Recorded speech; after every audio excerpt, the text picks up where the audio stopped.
देखिए, अब आपने सवाल भी पूछ लिया, जवाब भी दे दिया। आई गेस फैंस और व्यूअर्स ने इतना प्यार दिया और मुझे यहाँ तक पहुंचाया, मैं बहुत शुक्रगुजार हूँ, तहे दिल से शुक्रगुजार हूँ। एंड इनफैक्ट मेरी फैमिली ने मुझे बहुत सपोर्ट किया।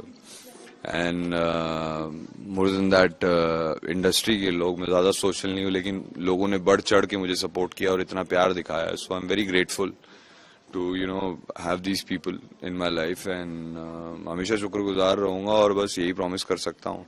मैं जानता हूँ बहुत सारे मेरे सारे फैंस को थोड़ा बुरा लग रहा है और सैड हैं, पर guys tell me what can I do to fix it.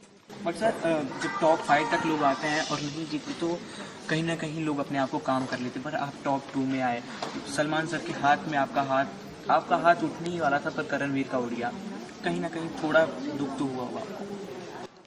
Regret तो मुझे जिंदगी में किसी चीज का नहीं है और मैं डेस्टिनी का बिलीवर हूँ। सो जो मेरे नसीब में मुकद्दर में वो कोई छीन नहीं सकता और जो नहीं है तो वो कोई दे नहीं सकता। सो मैं उस चीज का पॉजिटिव एस्पेक्ट की तरफ देखता हूँ। इतने सारे दिल जीत लिए जो मैंने खुद इमेजिन नहीं करा था कि इतने सारे पूरे देश के हर कोने कोने से मुझे इतना प्यार मिलेगा, लोग इतना सपोर्ट करेंगे। सो आई थिंक दिल जीत लिया, लोगों का इतना प्यार। Big boss 18, That's about it.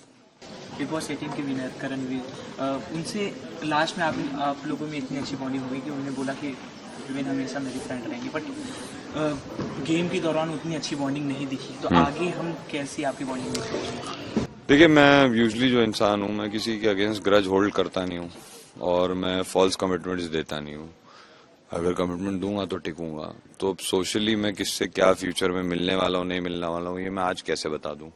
So I'm just glad and grateful कि इतने सारे लोगों का प्यार मिला and that's about it. अब विवेन जैसा आपका इतनी होल जर्नी एकदम स्ट्रॉन्ग वाली रही, अपनी एकदम स्ट्रॉन्ग पर्सनैलिटी बाहर भी अंदर हमने देखा, पर एक ही इमोशनल साइड जब शिल्पा जी घर से बाहर जा रही थी वो भी हमने देखा, तो उस इमोशनल साइड के बारे में आप दर्शकों को क्या बताएं? देखिए, जो फील किया वो एक्सप्रेस करा, मतलब उसमें इमोशनल और नॉन इमोशनल क्या होता है कि मैं नाराज था उनसे, तो ऑब्वियसली वो चीजें अब उसको दिल में नहीं रखना था, इसलिए जा रही थी, तब महसूस किया मैंने, तो एक्सप्रेस किया और मैंने उनसे कहा, मैंने कहा सॉरी हूँ भाई, मैंने बहुत परेशान किया, बहुत उल्टी सीधी बातें बोली। अब वो जब जा रही थी तब फील हो रहा था एंड ऑफ कोर्स उसके पहले उमंग सर और मैंने भी कुछ डिस्कशंस करे और उस बारे में मैं अगर किसी से बात नहीं कर रहा था इसका मतलब ये थोड़ी कि वो चीजें मेरे दिलो दिमाग में नहीं चल रही थी। सो जो फील किया वो एक्सप्रेस किया। आपकी पूरे जर्नी को जब मैंने फॉलो किया, आपके टेलीविजन जर्नी को भी फॉलो किया, आप एक ऐसी पर्सनैलिटी मुझे लगी कि आप अपने कंफर्ट जोन में ज़्यादा रहना पसंद करते हैं, जो आपको पसंद होता है आप वही करना पसंद करते हैं, पर बिग बॉस का घर ऐसा नहीं है आपने, पर फिर भी पूरा फिनाल है, लास्ट तक आ पाए, कैसे आप अपनी जर्नी दिखाएं? देखिए, फर्स्ट ऑफ ऑल तो इस सबका क्रेडिट मैं मेरे फैंस, व्यूअर्स और मेरी फैमिली को दूंगा और ऑब्वियसली इंडस्ट्री के जिन लोगों ने सपोर्ट किया है। सो मैंने तो वही किया जो मेरे दिल में आया और मेरा टारगेट यही था कि ये फियर, कंफर्ट जोन वाला, इससे बाहर निकलना है और कहीं ना कहीं अपने गुस्से को काबू में लाना है।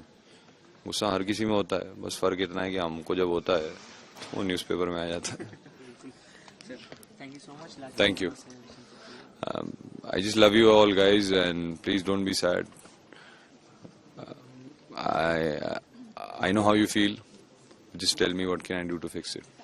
Lots of love.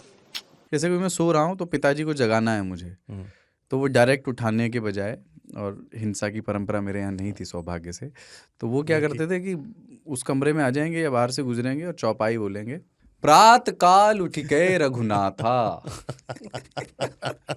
मात पिता गुरु नावई माता। कभी कभी मैं गुस्से में उठ करके अरे पापा चरण स्पर्श किया और सो गया। मैंने कहा अब मत उठाना।